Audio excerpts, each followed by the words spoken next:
Hey guys, Reaganite71 back with you in the kitchen today. We're going to deal with some tomatoes and particularly freezing them. And if you don't have 45 tomato plants like I do, and I'm getting them off quite a bit now every day, you may only get a couple at a time, maybe a couple of cherries, maybe a tomato or two a day, and you want to be able to can them, stew them, put them up for the winter time, but you're not getting enough off at the same time in order to do a big batch for canning. Here's a simple, easy way in just a couple of steps, take a few minutes of your time, to where you can put these bad boys up and then can them when you're ready. Plus you may not have time, you know, working all day, come home at night, got to do dinner, all of that stuff, and then you don't want to deal with canning, maybe you want to wait till the weekend. This is a great way to give you some flexibility to be able to do that. Okay, so the first thing that we're going to do is we're just going to take all of our tomatoes that we want to put up by freezing. We're going to wash them down, put them in a colander. All right. Those are some good looking large red cherry tomatoes there. Just on a little side note, I'm also going to save some for Mrs. Reaganite. Got a couple little baby Rutgers here and some large red cherries. The best way to store tomatoes is in a simple little bowl like this. Leave it out. Don't put it in the fridge. You put it in the fridge, within a couple of days they're going to turn to water. If you leave them out, low temperature in the house, high temperature in the house, they're used to being outside, they're going to be fine. And you'll find that they stay fresher longer that way, believe it or not. Now once you cut into them, you cut them up, you dice them, put them in a bowl, stick them in the fridge, and try to use them as soon as possible. And also if you'll leave these stems on, they'll hold their freshness a little longer as well. Once I've got them all washed off, I just take and I core these things, and you can do the same thing with regular sized tomatoes. The high sugar content in these large red cherries and in your tomatoes make this easily possible. I want to core these bad boys out though and get those out of the way, because I'm going to flash freeze them on this pizza tray. I've got some wax paper down. You can use cookie trays or anything else. I'm going to set them in the freezer for about an hour and flash freeze them this way. And then later on, when I want to pull them out, all I got to do is run them under some lukewarm water, and then these skins will just slide right off. I need to get me a little melon scooper deal, because that makes it real easy to get these cores out, especially on the bigger tomatoes. I saw that on YouTube last night, and that looked like a really good idea, a good way to do it. Just right out with a little melon ball scooper. But there we go. Now I'm going to take these and go set them in the freezer, and we'll pull them out in an hour and take a look at them. I should mention you can do this same thing with peppers. And what we do with our peppers is we actually will take these bad boys and cut them up. Go long ways with them like so. Get the seeds out, especially on your hot peppers like jalapenos, things like that. If you don't want them to be quite as hot, the seeds and the white membrane, that's where the heat is. So you can just scrape that stuff out and then dice it up, throw it in a Ziploc bag and freeze it up, and they'll be just fine. Tomatoes and peppers will be good about 8 months to a year in the freezer. And it's a quick, easy way to preserve them. What we'll do with these, once you freeze these, they're not going to have that crispness like you would normally get off the vine.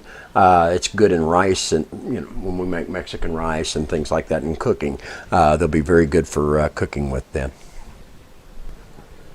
And with peppers, you can just dice them up,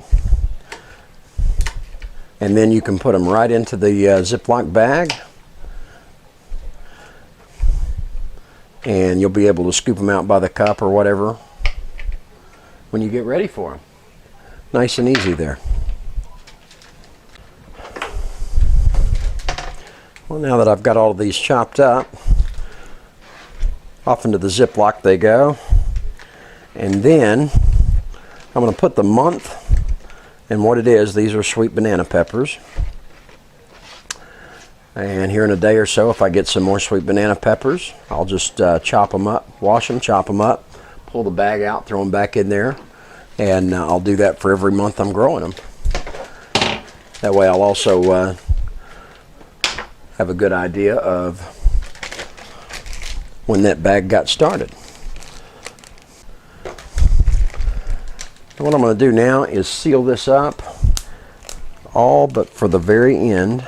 That way I have a avenue for air to escape. And in order to keep as much air out of the package as possible, I'm going to squeeze and I'm going to roll like so. And by leaving that one little gap there, the air should be able to come right out. Once I get to the top, run my thumb across it, lock it down, and that's pretty close to being vacuum sealed right there. And a whole lot cheaper. And we'll do the same kind of labeling for our tomatoes, in this case the cherry tomatoes. Well, it's been an hour and we got them out of the freezer here and they are ready to rock and roll. Time to put these in the bag, but before I do, let me show you what how easy it is to get the skins off of these once you freeze them. It's really neat. Since we already cored them, all you got to do is run them under the water here, and watch that. Look at that. Look how easy that is to pull that off. There. Doesn't get much easier than that right there. So now we'll just pop these in the freezer bag, and anytime we want to start working with them, we can do it at our convenience. We don't have to worry about them getting overripe or going bad out on the counter. Good to go.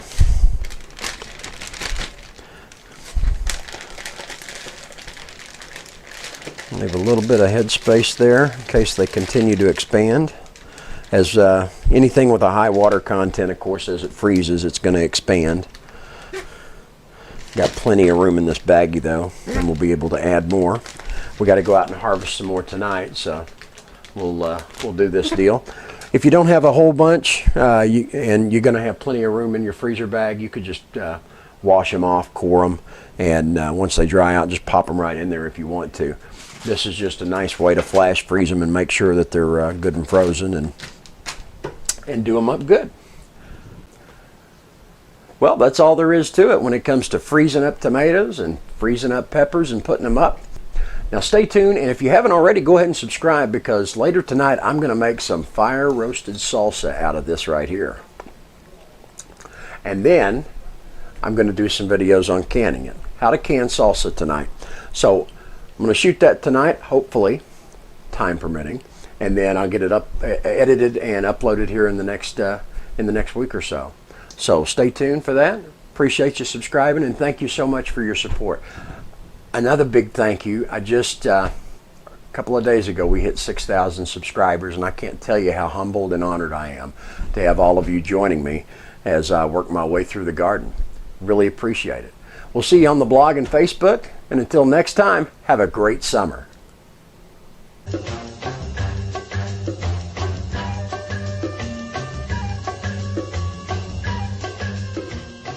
It's time to make some salsa, baby.